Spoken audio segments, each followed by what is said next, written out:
السلام علیکم جی بشیر خان افیشل کې د هرکلی و ملګرو په دې سیټ کې چې تاسو له دا کومه ویډیو ښکاري داسې ویډیو به نه چې تاسو چېرته کتلي او نه به مو د داسې پیر قصې اورېدلي.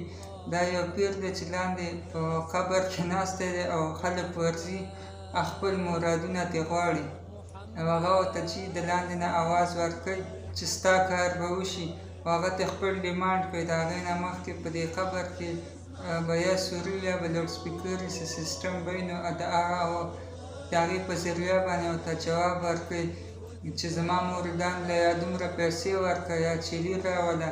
هغه چې هر څه خپل ډیمانډ ترې کوي نو وایي چې زه ستا کار به وشي.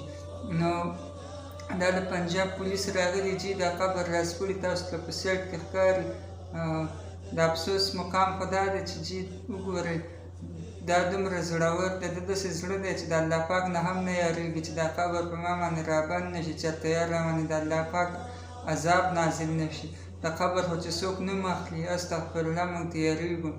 او دا چې کومه دی دومره زړور ځنګلي سړی دی، لاندې پکې ناستی دی او داسې ناروا کار کوي او د الله نه هم نه یارېږي.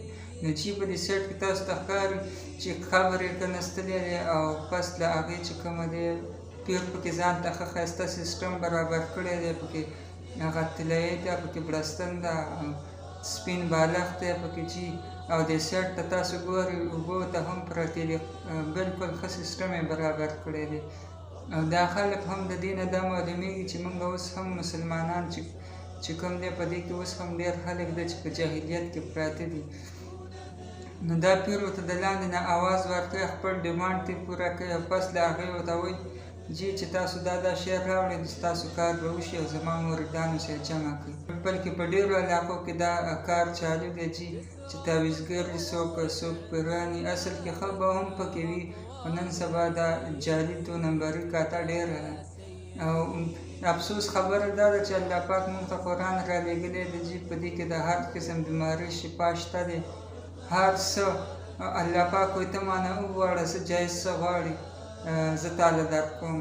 خو هغسې یقین چې کوم دی د مسلمانانو کې ډېر شته دی چې یقین یې نه دی جوړ او په دغسې شیانو پسې ګرځو. د ویډیو کولو مقصد مې دا و ملګرو چې خپل فیملیز کې چې کوم دی بعضې خلک وي خاص کر زنانه ډېر د دې پیرانو او تعویضګرو کار ډېر زیات کوي، خو دې کې ډېرې کاتې دو نمبرې دي.